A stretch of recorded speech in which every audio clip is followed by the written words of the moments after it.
अजर अमर अविनाशी हो। एक दिन मैं आत्मा ये शरीर छोड़ूंगी। किस किस को पक्का है हम छोड़ेंगे? सभी को पक्का है। इसमें सब हाथ उठाते हैं। देखो ये एक चीज है जो पक्की है, जिसकी 100% गारंटी। हमने सिर्फ मेजोरिटी ने अपनी इंश्योरेंस करवाई होगी, विल भी लिखवाई होगी कि मेरे जाने के बाद पीछे कोई प्रॉब्लम नहीं आनी चाहिए, करी होगी ना ऐसे सब कुछ। पीछे क्या सब ठीक रहे इसका तो हम ध्यान रखते हैं। अब साथ साथ आज ये ध्यान रख लें कि आगे मेरे साथ क्या जाएगा उसका भी ध्यान रखा जाए। तो सबको पता है कि हम जाने वाले हैं। जब कोई जाता है और हम अंतिम संस्कार पर जाते हैं तो दुनिया बहुत प्यार से कहती है कि क्या लेकर गए साथ में, सब कुछ तो पीछे रह गया। खाली हाथ आते हैं, खाली हाथ जाते हैं, सारे कहते हैं उस दिन। वैराग्य बहुत आता है जब हम किसी के अंतिम संस्कार पर जाते हैं। बाहर निकलते फिर से मैं मेरा वापस शुरू हो जाता है। लेकिन इम्पोर्टेंट ये है कि क्या हम खाली हाथ आते हैं और खाली हाथ जाते हैं, तो वो भी सच नहीं है। जब हम यहाँ से शरीर छोड़ेंगे, 1 सेकंड में मैं आत्मा शरीर छोड़ूंगी, मैं आत्मा माँ के गर्भ में प्रवेश करूंगी। कुछ महीनों के बाद एक बच्चा पैदा होगा और जैसे ही बच्चा पैदा होगा 1-2 दिन के अंदर आपको पंडित जी उसकी जन्म पत्री बना कर देंगे और जन्म पत्री में बच्चे का भाग्य बताया जाएगा। ये होगा 10 साल बाद, ये होगा 20 साल बाद, ये होगा। अभी तो उस बच्चे ने कोई कर्म ही नहीं किया है। तो फिर जन्म पत्री किस आधार से बने? क्योंकि जन्म पत्री उस छोटे से शरीर की नहीं, उस शरीर में प्रवेश की हुई आत्मा की बन रही है। जो आत्मा ऑलरेडी कर्म करके आई है, उस आधार से उस आत्मा की जन्म पत्री बन रही है। तो मैं आत्मा खाली हाथ ना आई थी, ना खाली हाथ जाऊंगी। जो इन आंखों से दिखाई देता है वो सब पीछे रह जाएगा। एक बार लिस्ट बनाते हैं क्या क्या पीछे रह जाएगा। क्या पीछे रह जाएगा? फर्स्ट शरीर, ये नहीं साथ जाएगा, परिवार नहीं जाएगा, सामान नहीं जाएगा, पोजीशन नहीं जाएगी, पढ़ाई भी नहीं जाती है। फिर से नर्सरी में जाना पड़ता है बच्चे को। अभी 20 साल पढ़ो, इतना पढ़ो, शरीर छोड़ दिया, फिर से नर्सरी में जाना पड़ता है। पढ़ाई भी साथ नहीं जाती है, जितने हम इतना उलझते रहते हैं। 1 सेकंड में सारी बातें पीछे रह जाती है। वो है उधर से। एक ही चीज साथ जाती है, मेरे कर्म और मेरे संस्कार। और इसीलिए जब बच्चा पैदा होता है, अभी उसको किसी ने सिखाया नहीं है बहुत ज़्यादा, लेकिन फिर भी आपको हर बच्चा अलग दिखाई देगा। कोई बच्चा बहुत शांत रहता है, कोई बच्चा बहुत रोता रहता है, कोई बच्चा अपने खिलौने सबके साथ शेयर करता है, कोई बच्चा अपनी चीज़ों को ऐसे पकड़ के रखता है, कोई बच्चा नए आए हुए मेहमान के पास आराम से चला जाता है, कोई बच्चा नयों के पास बिल्कुल नहीं जाता है। उस बच्चे को सिखाया नहीं गया है अभी ये सब कुछ। वो संस्कार वो बच्चा लेकर आया है और जैसे जैसे वो बच्चा बड़ा हो रहा है आपको उसके संस्कार दिखाई दे रहे हैं। तो कौन सी चीज लाइफ में सबसे ज्यादा इम्पोर्टेंट है? संस्कार। कौन सी चीज सबसे इम्पोर्टेंट है? मेरे संस्कार और मेरे कर्म मेरा भाग्य अभी भी बना रहे हैं और जब मैं आत्मा शरीर छोड़ूंगी यही मेरे साथ जाकर मेरा भाग्य आगे भी बना रहे हैं। तो सब कुछ करते हुए हमारी फर्स्ट प्रायोरिटी कौन सी रहनी चाहिए लाइफ के अंदर? मेरे संस्कार और मेरे कर्म। अब जैसे ये बात याद आ गई, अब दूसरों को समझना बहुत आसान हो जाएगा। अपने घर चलिए 1 मिनट मन से और अपने बच्चों को देखिए। किस किस को ये अनुभव है कि आपके बच्चों के कुछ संस्कार बिल्कुल आप जैसे नहीं है, एकदम अलग है? हाथ उठाइए जिनके बच्चों के संस्कार आपसे अलग है। सबके अलग है। और अगर आपके 2 बच्चे हैं या 3 बच्चे हैं, उनके संस्कार एक दूसरे से अलग है, वो हाथ उठाइए जिनके बच्चों के संस्कार एक दूसरे से अलग है। अब एज ए पेरेंट, माता पिता, ये तो बात मन में आनी चाहिए ना कि दोनों मेरे बच्चे हैं। इसी घर में पले, वही परवरिश मिली, वही पालना मिली, वही धन मिला, सब कुछ एक सेम स्कूल में भी गए हो। और कई बार तो ये भी हो सकता है जुड़वा है, दिखने में भी एक जैसे, शरीर भी एक जैसा है, लेकिन सिर्फ दो चीजें उनकी अलग अलग होती हैं, एक उनके संस्कार और दूसरा उनका भाग्य, क्योंकि वो कर्म भी अलग अलग करके आए हुए हैं। तो लोगों को समझना बहुत आसान हो जाता है। जैसे ही हमें याद आ गया कि मैं आत्मा हूँ, दूसरी चीज जो हमें समझनी है कि ये आत्मा के संस्कार बनते कैसे हैं। इसको पक्का याद रख लेना। हर आत्मा के 5 प्रकार के संस्कार हैं, 5 टाइप्स। जैसे एक सीडी है, उस पे 5 फोल्डर है, दिख रहा है, ध्यान रखना, ये 5 वाले आपको याद करने हैं, क्योंकि इससे हमें लोगों को समझना बहुत आसान हो जाएगा। हर आत्मा के 5 प्रकार के संस्कार होते हैं। पहले संस्कार फोल्डर, जो आत्मा अपने पूर्व जन्मों से लेकर आई है, और इसीलिए बच्चा पैदा होते ही उसके पास संस्कार है। इस साल में कई शहरों में बाढ़ आई, कुछ लोगों ने उस बाढ़ में शरीर छोड़ा। पिछले कुछ दिनों में कई ट्रेन के हादसे हुए, उसमें कुछ लोगों ने शरीर छोड़ा। कुछ देशों में युद्ध चल रहे हैं, बहुत संख्या में आत्माएं उसमें शरीर छोड़ रहे हैं। एक सेकंड सिर्फ चेक कीजिए, इसमें से कोई भी सीन आप अपने सामने लेकर आइए।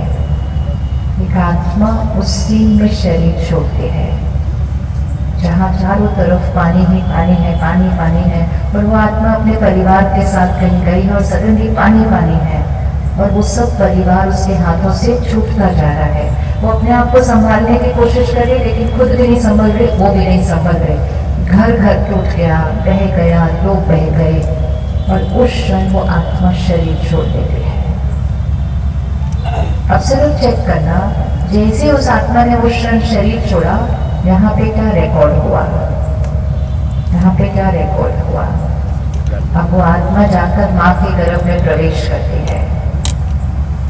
कुछ महीनों के बाद एक बच्चा पैदा होता है, और माता पिता बहुत एक्साइटेड हैं कि हम इस बच्चे को क्या बनाने वाले हैं। वो माता पिता कहते हैं हमने इस बच्चे को स्विमर बनाना है, क्योंकि हमें स्विमिंग बहुत अच्छी लगती है। जब वो बच्चे की आयु 3-4 वर्ष की होती है, वो उसको स्विमिंग पूल पर लेकर जाते हैं। वो बच्चा क्या करेगा स्विमिंग पूल को देखकर? क्या करेगा वो स्विमिंग पूल को देखकर? डरेगा, खुश होगा, ऑटोमेटिक। पानी को देखते ही वो डर कर घबरा कर भाग जाएगा वहां पर। क्या किसी को समझ में आएगा कि वो क्यों डरा पानी से? नहीं। माता पिता देखकर उसको परेशान हो जाएंगे, चिंता हो जाएगी, कितना डरपोक बच्चा है, उसको बोलेंगे। फिर उसकी तुलना दूसरे बच्चों से करेंगे, वो बच्चे देखो वो तो कितना अच्छे से स्विमिंग पूल करे, तुमको क्या है, तुम इतने डरपोक हो। चिंता करेंगे, परेशान होंगे, दूसरों से तुलना करेंगे, और कुछ लोग उस बच्चे का मजाक भी उड़ाएंगे। और अगर उस समय कोई उनको धीरे से आकर कहे, आपको पता है 3 साल पहले उधर वो बाढ़ आई थी, इस आत्मा ने ना उसमें शरीर छोड़ा था। अभी तक वो पेरेंट क्या कह रहा था, ऐसे कैसे हो सकता है, मेरा बच्चा ऐसे कैसे हो सकता है, ऐसे कैसे हो सकता है। जैसे ही एक बात पता चली, इमीडिएटली वो पेरेंट क्या कहेगा, अच्छा फिर तो नेचुरल है पानी से डर लगना। होगा या नहीं होगा चेंज होगा या नहीं होगा। सिर्फ एक बात अगर याद आ जाए, ये मेरा बच्चा नहीं, ये आत्मा है, ये आत्मा है, ये अपने संस्कार, अपने पूर्व अनुभव, अपने पूर्व कर्म, वो रिकॉर्डिंग लेकर आई है। इसलिए वो जैसे हैं आज, वो पूर्व किसी परिस्थितियों की वजह से वैसे बने हैं, तो फिर उनको समझना क्या हो जाएगा, उनको समझना आसान हो जाएगा। नहीं तो सारा दिन में हम कितनी बार लोगों को कहते हैं तुम ऐसे कैसे हो सकते हो, वो कहते हैं आप ऐसे कैसे हो सकते हो, फिर हम कहते हैं हम आपको बिल्कुल नहीं समझ सकते, वो कहते हैं हम भी आपको बिल्कुल नहीं समझ सकते, और फिर हम कहते हैं हम एक दूसरे को समझ नहीं सकते। क्योंकि हम एक दूसरे को किस नजरिए से समझने की कोशिश कर रहे हैं। तुम बच्चे हो, तुम ऐसे होने चाहिए, तुम पति हो, पत्नी हो, तुम ऐसे होने चाहिए। लोग रोल नहीं है, लोग उस रोल को प्ले करने वाली सोल है, आत्मा है। अब एक बार आंख बंद कीजिए और अपने परिवार के सदस्यों को देखिए एक अलग नजरिए से। वो आत्मा है, एक लंबी यात्रा पर है, पता नहीं क्या क्या देख कर आए हैं। किसी को पानी से डर लगता है तो किसी को ऊंचाई से डर लगता है, किसी को हॉस्पिटल जाने से डर लगता है, किसी को तो बस विश्वास करने से ही डर लगता है। हर एक पर शक करते रहते हैं, विश्वास ही नहीं कर पाते किसी पर। किसी को छोटी छोटी बातों में दुख होता रहता है, कुछ तो बिना बात के चिल्लाते रहते हैं, शोर मचाते रहते हैं। ये सब ऐसे क्यों है? किसी को कितना भी अच्छा करो काम तो भी निंदा कर देते हैं, और दूसरा आंख बंद करके विश्वास कर पाते हैं। ये सब इतने अलग क्यों हैं एक दूसरे से? अब उनको सामने लेकर आइए, किसी एक को सिलेक्ट कीजिए जिसके लिए मेरे मन ने कई बार उनके संस्कार को देखकर कहा, ये ऐसे कैसे हो सकते हैं, ये ऐसे क्यों है? चिंता की उनके लिए, क्योंकि परिवार है ना हमारा, हमें चिंता होती है उनके लिए। अब उनको सामने देखना, ऐसे देखना उनको, लेकिन चेहरा नहीं, शरीर नहीं, आत्मा है वो। और उस आत्मा को देखकर कहिएगा, सबसे पहले उनसे क्षमा मांगे, क्योंकि हम आज तक उनको समझ नहीं पाए थे। हमने इतनी बार कहा आप ऐसे हो, ऐसे मैं आपको बिल्कुल नहीं समझ सकते। क्षमा मांगे और सबसे पहले लाइन उनसे कहें, आई अंडरस्टैंड यू, मैं आपको समझती हूँ। अब क्या समझते हैं हम समझते हैं कि यह आत्मा है, अपनी जर्नी पर है, अपने संस्कार अपने साथ लेकर आई है। आई अंडरस्टैंड यू, मैं आपको समझती हूँ। दूसरा संकल्प कीजिए, आई एक्सेप्ट यू, मैं आपको स्वीकार करती हूँ। स्वीकार करना मतलब आज से उनके उस संस्कार पर प्रश्न चित्त नहीं होना, ये क्यों, क्या, कैसे, ऐसे कैसे हो सकते हैं। पहला उनको समझना, दूसरा उनको स्वीकार करना, और तीसरा संकल्प, मैं आपको दुआ देती हूँ। पहला I accept, I understand you, दूसरा आई एक्सेप्ट यू, तीसरा आई ब्लेस यू, मैं आपको समझती हूँ, मैं आपको स्वीकार करती हूँ, मैं आपको दुआ देती हूँ। और अब आपने इसको सिलेक्ट करना है, अभी जिस गुण की उस आत्मा में कमी दिखाई देती है, जैसे किसी के अंदर डर है तो उसको हम दुआ देंगे, आप शक्तिशाली निडर आत्मा है। जिस चीज की कमी है वो संकल्प में दुआ में देना है, आप शक्तिशाली निडर आत्मा है। कोई अगर परेशान नाराज रहता है उसको संकल्प दुआ देना है, आप शक्तिशाली शांत स्वरूप आत्मा है। कोई अगर सम्मान नहीं देता है, निंदा बहुत करता है, उसको संकल्प देना है, आप शक्तिशाली प्रेम स्वरूप आत्मा है। दीजिए वो दुआ उनको, आज बहुत जरूरी है, उससे उनका संस्कार बदल जाएगा। आज दिन तक जो कमज़ोर संस्कार उनके अंदर था उसी को ही बार बार दोहराते रहे और दोहराने से वो संस्कार और पक्का होता जाता था। आज जिस संस्कार को हमें उनके अंदर भरना है उसको दोहराइए। आप शक्तिशाली, निडर, प्रेम स्वरूप, शांत स्वरूप आत्मा है। हाथ उठाइए किस किस को मिला कि हमें कौन सी दुआ देनी है, उनको मिल गया आपको कौन सी देनी है। ये रोज करना है अगले थोड़े दिन के लिए। क्या होता है, वो आत्मा एक घाव लेकर आई है, हमें घाव का कारण नहीं समझ में आता, लेकिन हमें वो कमजोर संस्कार दिखाई देता है और हम बार बार उस कमजोर संस्कार के बारे में ही सोचते हैं और वर्णन करते हैं। जब हम उस कमजोर संस्कार के बारे में बार बार सोचेंगे और वर्णन करेंगे तो वो संस्कार क्या होता जाएगा। जिस संस्कार के बारे में हम सोचेंगे और वर्णन करेंगे तो वो संस्कार क्या होता जाएगा, वो और पक्का होता जाएगा। करते हैं कि नहीं हम करते हैं। हम कहते हैं बहुत गुस्से वाले हैं, दूसरा कहते हैं हाँ बहुत गुस्से वाले हैं, तीसरा कहते हैं बचपन से ही गुस्सा करते हैं, चौथा कहता है गुस्सा ही लेकर आए थे। तो बार बार कौन से शब्द का उच्चारण किया जा रहा है, गुस्सा। कोई कहता है ये डरपोक है। तो उस कमजोर संस्कार का वर्णन करेंगे तो वो कमजोर संस्कार और गहरा होता जाएगा। हमारे पास शक्ति है कि हम उसके घाव को ठीक करके हम क्या करें, हम उस संस्कार को बदल दें। जैसे थोड़े दिन पहले कोई आए थे सेंटर पर भैया मिलने के लिए।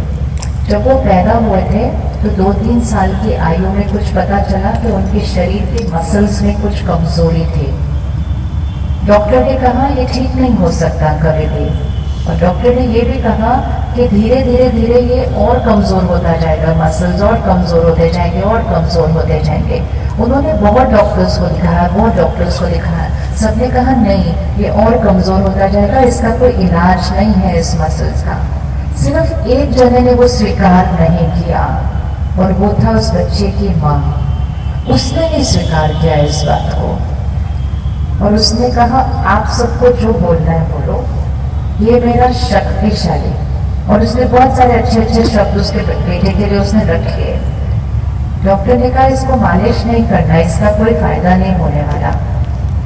उस माँ ने क्या किया, दिन में 2 बार 3 बार वो करती गई, लेकिन सिर्फ करती नहीं गई, उसके साथ वो शब्दों का उच्चारण करती गई जो वो बल उस बच्चे में भरना चाहती थी। आज वो बच्चा सिर्फ नेशनल लेवल पे नहीं, इंटरनेशनल लेवल पर रेसलर है भारत का। तो ये होता है हमारा प्रभाव, हम किस शब्द का उच्चारण करते हैं। हम कमजोरी का उच्चारण करेंगे तो कमजोरी ही बढ़ती जाएगी, चाहे शरीर में है, चाहे स्वभाव में है, चाहे संस्कार में है। लेकिन अगर हमें याद रहेगा कि ये आत्मा है, किसी परिस्थिति में ये संस्कार बना है, तो हम उसके विपरीत संस्कार का बार बार उच्चारण करेंगे संकल्प में, शब्दों में, तो वो संस्कार बदलता जाएगा। रेडी है करने के लिए अपने घर में, किसी एक को सिलेक्ट कर लो आज और उसके ऊपर ये प्रयोग करना शुरू करो कि जो कमजोरी है उसका उच्चारण नहीं करना, जो शक्ति भरना चाहते हैं उसका उच्चारण करना, मन में भी और शब्दों में भी। तो पहला सेट ऑफ संस्कार कौन सा है, फोल्डर कौन सा है, पूर्व जन्म से आए हुए संस्कार। दूसरे सेट ऑफ संस्कार कौन से हैं, जो उस बच्चे को, उस आत्मा को माता पिता से और परिवार से मिलते हैं। संस्कार कौन सी आयु से बच्चों को मिलने शुरू करते हैं, जब वो आत्मा गर्भ में प्रवेश करती है तब। हम बहुत सारे लोगों से मिलते हैं जो 40-50 की आयु में आकर भी शरीर कुछ ना कुछ, उनको कुछ किसी बातों से मुश्किल आ रही है, लेकिन जब उसका कारण ढूंढा जाता है तो मेजॉरिटी का कारण गर्भ में मिलता है कि जब वो आत्मा गर्भ में थी तो माता पिता किस दौर से गुजर रहे थे, किस मनोस्थिति से गुजर रहे थे, वो उनकी मनोस्थिति वो आत्मा गर्भ में कैच करती है। सबसे पावरफुल संस्कार होते हैं गर्भ में मिलने वाले संस्कार। अगर गर्भ में ध्यान रखा जाए कि आत्मा को क्या मिल रहा है, तो जैसे जैसे बच्चा बड़ा हो रहा है आपको मेहनत कम करनी पड़ेगी। जब 20-30 साल पहले जब आत्मा गर्भ में प्रवेश होती थी तो माँ को क्या सिखाया जाता था? अच्छा अच्छा सुनो, अच्छा अच्छा पढ़ो, देवी देवताओं के चित्र सामने लगाए जाते थे, ऐसा बच्चा आएगा आपके घर। आजकल किसके चित्र देख रहे हैं? आजकल किसके चित्र देख रहे हैं? आजकल क्या सुन रहे हैं, पढ़ रहे हैं? और फिर कहते हैं आजकल के बच्चे ऐसे क्यों हैं? क्या दिया उनको जब वो गर्भ में थे? आत्मा को कौन से संस्कार दिए? तो सेकंड जो सेट ऑफ संस्कार है वो है माता पिता परिवार से मिले हुए संस्कार। तीसरे जो टाइप ऑफ संस्कार है वो है वातावरण से जो बनते हैं संस्कार। हम किस देश में, शहर में, मोहल्ले में, स्कूल में, संग का रंग दोस्त। और आजकल तो हमारा संग किस तरह चलता है? हमारे साथ हमारी जेब में है। कौन है हमारा सबसे ज्यादा संग आजकल? मोबाइल। संग का रंग सबसे ज्यादा किससे लग रहा है आजकल? जो हम सुनते, पढ़ते, देखते हैं उसका रंग हम पर लगता जा रहा है उस फोन से। तो वो है तीसरे प्रकार के संस्कार। चौथे प्रकार के संस्कार, मैं आत्मा पूर्व जन्मों से, परिवार से, वातावरण से कोई भी संस्कार बना हो, मैं आज डिसाइड करूं मैं अपना संस्कार चेंज कर सकती हूँ। उसको कहते हैं विल पावर, इच्छा शक्ति से बनाया गया संस्कार। और सबसे इम्पोर्टेंट है पांचवें प्रकार के संस्कार जो फिफ्थ फोल्डर में है, वो एक ही है जो सबके पास सेम है और उसमें है 7 संस्कार। अब ये हम सबको याद कर लेने हैं। पहला फोल्डर कौन सा था? पूर्व जन्म से आए संस्कार, दूसरा परिवार, तीसरा वातावरण, चौथा इच्छा शक्ति, पांचवा 7 संस्कार है उसके अंदर जो हर आत्मा के वो संस्कार है। तो 7 संस्कार में पहला संस्कार है पवित्रता। मैं पवित्रता का स्वरूप, मैं पवित्र आत्मा हूँ। हर एक करिएगा एक बार, मैं पवित्र आत्मा हूँ। दूसरा शांति, ये हर आत्मा का संस्कार है, मैं शांत स्वरूप आत्मा हूँ।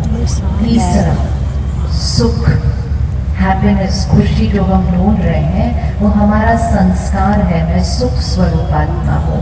मैं शक्तिशाली आत्मा हूँ, मैं ज्ञान स्वरूप आत्मा हूँ, मैं प्रेम स्वरूप आत्मा हूँ, मैं आनंद स्वरूप आत्मा हूँ।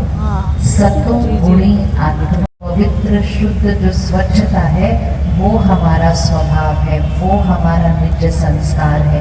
इसलिए शांति, प्यार, खुशी चाहिए नहीं, शांति, प्यार, खुशी देने वाली आत्मा हो। तो ये सारे संस्कार हमारे पास हैं, लेकिन जब कोई परिस्थिति आएगी मैं आत्मा कौन से संस्कार को यूज करती हूँ, वो चॉइस किसकी है? वो चॉइस किसकी है? वो चॉइस मेरी है। अब मोस्ट इम्पोर्टेंट, इसको यूज कैसे करना है? जब आप यहाँ से बाहर जाएंगे, आप अपनी गाड़ी निकालेंगे, स्कूटर निकालेंगे, बहुत सारी इधर उधर पार्क होगी, कोई ऐसे आएगा, कोई ऐसे आएगा। हो भी सकता है किसी की गाड़ी के साथ टक्कर लग जाए, हो सकता है किसी की थोड़ी जोर से भी लग जाए।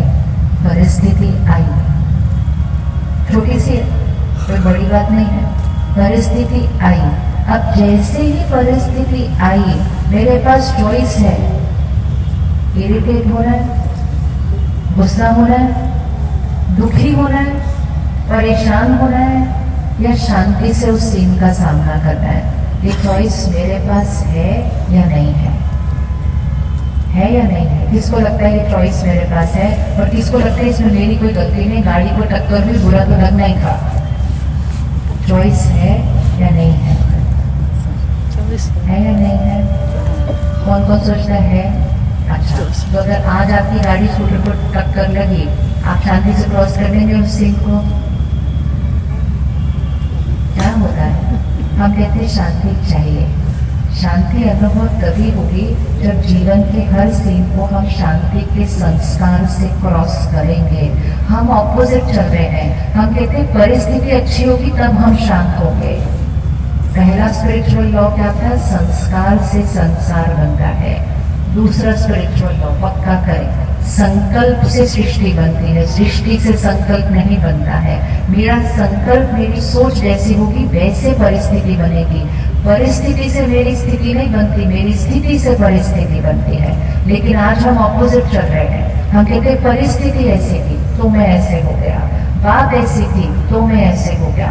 बातों से मेरे मन की स्थिति नहीं बनती, मेरे मन की स्थिति से बात बनती है। फिर से एक मिनट आंख बंद करें। लास्ट टाइम जब गुस्सा आया था उस सीन को देखें। लास्ट टाइम जब गुस्सा आया था उस सीन को देखें। चाहे मन में गुस्सा किया, चाहे शब्दों व्यवहार में किया, उस सीन को देखें। बात क्या थी, गलती क्या थी, मैंने कैसे रिएक्ट किया, उसको देखें। और उस समय मैंने उंगली किस पर रखी थी कि मेरे गुस्से का कारण कौन, तो मैंने उंगली सामने रखी थी। अब सिर्फ अपने आप से पूछिए, यही सीन अगर कल आ जाता है, वैसे का वैसे कुछ भी नहीं बदलेगा, वैसे की वैसी बात, वैसे की वैसे उनकी गलती, यही सीन अगर कल आता है तो मैं आत्मा उसी बात को क्या एक अलग तरह से क्रॉस कर सकती हूँ, और अगर हाँ तो उसको करते हुए देखिएगा अभी। और ऐसी बात कल आएगी भी, उससे बड़ी भी आ सकती है। किस किस को लगता है हम उसी सीन को एक अलग तरह से क्रॉस कर सकते हैं? बात नहीं बदलेगी, परिस्थिति नहीं बदलेगी, परिस्थिति नहीं बदलेगी। और अगर बदलेगी तो हम कहते हैं कल और भी मुश्किल परिस्थिति आएगी। किसको लगता है हम उसी बात को एक अलग तरह से कर सकते थे? हाँ तो चाहिए। इसका मतलब इसको फिक्स कर लेना यहाँ पर। इसका मतलब परिस्थिति मेरे मन की स्थिति नहीं बनाती है, परिस्थिति मेरा व्यवहार नहीं बनाती है। मेरे संकल्प, मेरे बोल, मेरा व्यवहार किसकी चॉइस है? किसकी चॉइस है? मेरी है।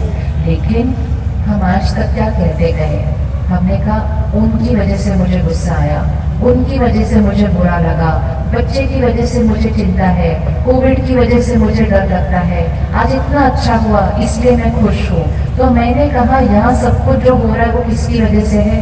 इसकी वजह से। ये एक ही छोटी सी गलती हमें कलयुग की तरफ चली गई। चेंज करते हैं आज इसको। रेडी है ना होमवर्क करने के लिए? इसको चेंज करते हैं। उंगली वहाँ नहीं, उंगली यहाँ है, बात वहाँ है, राइट? बात वहाँ है, परिस्थिति वहाँ है, व्यक्ति का व्यवहार वहाँ है, लेकिन यहाँ क्या चलता है? ये किसकी चॉइस है? ये किसकी चॉइस है? तो आज से उनकी वजह से, उनकी वजह से, उनकी वजह से नहीं, उंगली किधर? मेरी वजह से।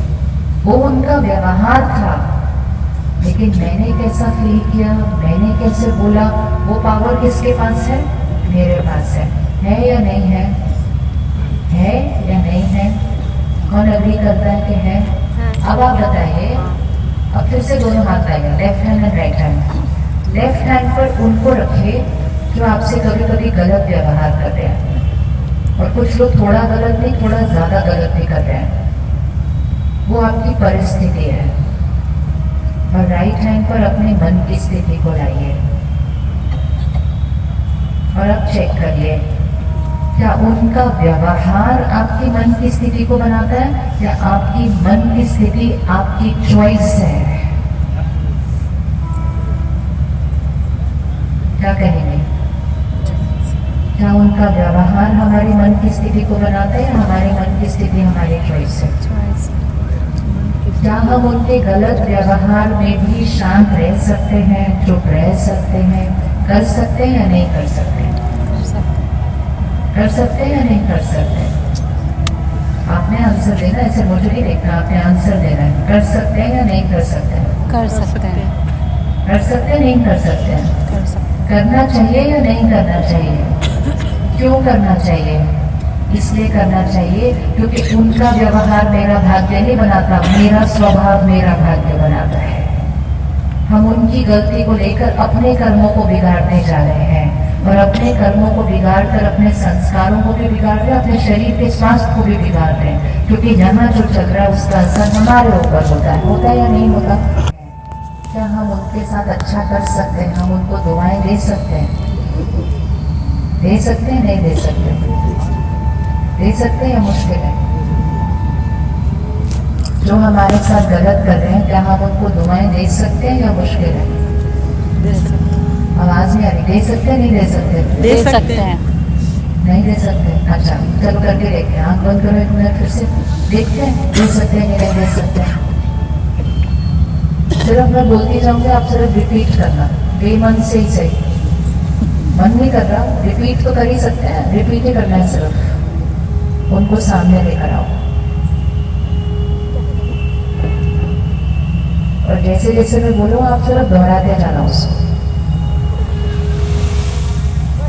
अब तक जो हुआ उसको बिंदी लगाते हैं, बात को खत्म करते हैं। बोलिए, अब तक जो हुआ। अब तक जो हुआ। बोलिए अच्छे से, आवाज आनी चाहिए क्योंकि यहाँ रिकॉर्ड हो रहा है। अब तक जो हुआ, अब तक जो हुआ उसको बिंदी लगाते हैं, उसको बिंदी लगाते हैं। नहीं दीदी माइक पे नहीं बोले, उनकी आवाज से। अब तक जो हुआ, अब तक जो हुआ उसको बिंदी लगाते हैं, उसको बिंदी लगाते हैं। बात को खत्म करते हैं। बात को आप खत्म उनको करते देख रहे हैं। ना, उनको बोल रहे हो आपके बात। मैं आपको क्षमा करती हूँ, मैं आपको क्षमा करती हूँ। मैं आपको आज से दुआएं दुआएं दुआएं देती हूँ। मैं आज से आपको दुआएं दुआएं और दुआएं देती हूँ। दुआएं देती फिर से एक बार बोलते हैं, बात को खत्म करते हैं, बात को खत्म करते मैं हैं। आपको क्षमा करती हूँ। मैं आपको क्षमा करती हूँ। आपने जो मेरे साथ किया, आपने जो मेरे साथ किया, आपके साथ उससे भी ज्यादा गलत हो। नहीं कह सकते। क्यों नहीं बोला? क्यों नहीं बोला? क्या ज्यादा आसान था, दुआ देना आसान था या ऑपोजिट आसान था? दुआ देना। हम अपने शुद्ध पवित्र स्वभाव को ही जानते नहीं हैं। आराम से आपने बोल दिया, मैं आपको दुआ देती हूँ, मैं आपको दुआ देती हूँ। और जैसे इतना सा बोलना था कि जो आपने जो किया, अभी तो सिर्फ बोलना था, हुआ कुछ भी नहीं है उनको। लेकिन हमसे बोला भी नहीं गया क्योंकि मनुष्य आत्मा का स्वभाव शुद्ध है, पवित्र है, निस्वार्थ है, स्वच्छ है, इसीलिए फरिश्ता है, इसीलिए देव आत्मा है। लेकिन हम कहते हैं, मैं दुआ कैसे दे सकती हूँ, वो तो बहुत मुश्किल है, वो तो आसानी से देगा। अब हमें क्यों देना है? क्योंकि सबसे इम्पोर्टेंट चीज जो हमें याद रखनी है, वो जो कर रहे हैं वो उनका संस्कार, उनका कर्म। मैं जो सोच रही हूँ वो मेरा संस्कार, मेरा कर्म बनता जा रहा है और मेरा संस्कार और कर्म मेरा भाग्य बना रहा है। अब क्या होता है, वो कुछ कर रहे हैं लेकिन मैं दर्द में, दुख में, चिंता में, नाराजगी में करते गए, तो वो वाइब्रेशन उन तक तो गई, लेकिन सबसे पहले वो वाइब्रेशन ने किसका नुकसान किया? उसने मेरा नुकसान किया है। बातों को पकड़ के रखा, किसका नुकसान हुआ? मेरा नुकसान हुआ। और नुकसान सिर्फ इधर नहीं होता है, यहाँ से वो वाइब्रेशन शरीर को जा रहे हैं। आज बहुत सारे डॉक्टर्स हैं जो दिल के रोग का इलाज करते हैं, कैंसर का इलाज करते हैं, और वो इस पर रिसर्च कर रहे हैं कि जो भी उनके पास पेशेंट्स आते हैं, क्योंकि आजकल ये कैंसर भी बहुत ज़्यादा बढ़ चुका है, तो जो उनके पास पेशेंट्स आते हैं वो उनसे पूछते हैं कि आपके जीवन में पिछले 3-4 साल में कुछ हुआ था? एंड मेजॉरिटी का आंसर यस होता है। जीवन में कुछ होता है, लेकिन जीवन में जो होता है उसके लिए हम यहाँ दर्द कर लेते हैं, और जब यहाँ दर्द हो जाता है, यहाँ बात पकड़ लेते हैं और उसको पकड़े हुए रखते हैं, तो यहाँ जो ब्लॉकेज बनती है, यहाँ जो क्लॉट बनता है, यहाँ जो ट्यूमर बनता है, उसका प्रभाव मेरे शरीर पर पड़ता रहता है, और उसका असर कुछ सालों के बाद जो यहाँ बन रहा था वो यहाँ बन जाता है। जब हम यहाँ से क्षमा करते हैं, उस बात को खत्म करते हैं, उन्होंने जो किया उसके कर्म का परिणाम तो उनके पास फिर से आने ही वाला है, लेकिन क्षमा करके हम अपने कर्मों को ठीक करके अपने संस्कारों को बदल देते हैं और अपने शरीर को स्वास्थ्य दे देते हैं कि हम अपने लिए कर रहे हैं, हम ये किसी और के लिए नहीं कर रहे हैं। इसका परिणाम हमको मिलने वाला है। क्षमा करना चाहिए या नहीं करना चाहिए? करना चाहिए। करना चाहिए, नहीं करना चाहिए? करना चाहिए। बात को खत्म करना चाहिए या पकड़ के रखना चाहिए? खत्म करना चाहिए। एक क्षण में मैं आत्मा शरीर छोड़ूंगी। पिछले इस साल के अंदर आप जरूर किसी न किसी को जानते होंगे जिसने अचानक शरीर छोड़ा है, जो रात को सोए सुबह नहीं उठे, जो अभी अभी ठीक थे अभी अभी कोलैप्स किए। पता है या नहीं पता है कोई ना कोई? इसका मतलब आत्मा को समय नहीं मिलता है अपने हिसाब किताब को ठीक करने का। तो मुझे इसको कैसे रखना है? इसको स्वच्छ रखना है, साफ रखना है, बेदाग रखना है। अगर मैंने बातें पकड़ के रखी होंगी, अगर मैंने कहना मैं क्षमा नहीं कर सकती, मैं इस बात को नहीं भूल सकती, बार बार उस संकल्प को दोहराएंगे, बात यहाँ और पक्की होती जाएगी, वाइब्रेशन मेरे शरीर को पहुंचती जाएगी, शरीर में दर्द बीमारियां बनती जाएंगी, वाइब्रेशन उन तक पहुंचती जाएगी, उनकी गांठें और बढ़ती जाएंगी, वातावरण में फैलते जाएंगे। और ये सब मेरे इस समय के भाग्य को तो अफेक्ट करेगा ही करेगा, लेकिन एक सेकंड में मैं आत्मा शरीर छोड़ूंगी, वो साथ नहीं जाएंगे। जो बात हुई थी वो भी साथ नहीं जाएगी, लेकिन जो मैंने यहाँ पकड़ के रखा वो मेरे साथ जाएगा। लेके जाना है साथ में दर्द, लेके जाना है अपने साथ में दर्द।